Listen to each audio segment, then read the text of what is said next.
Good morning বন্ধুরা, বং blogger Nivedita চ্যানেলে তোমাদের সবাইকে স্বাগত। এটা হচ্ছে আমার বাড়ির গণেশ পুজো, আর এটা হচ্ছে আমার মেয়ের বাড়ির গণেশ পুজো ব্যাঙ্গালোরে।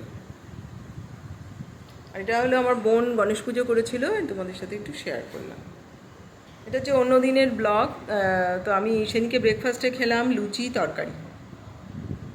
বিকেলবেলা বেরিয়েছিলাম বন্ধুর সাথে, গেলাম সল্টলেকের কোষে কষার। ভেতরটা বেশ সুন্দর সাজানো।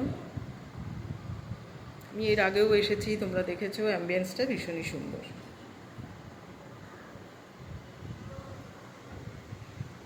আমরা অর্ডার করলাম চিংড়ি কাটলেট আর ফিশ কবিরাজ, সঙ্গে ছিল স্যালাড।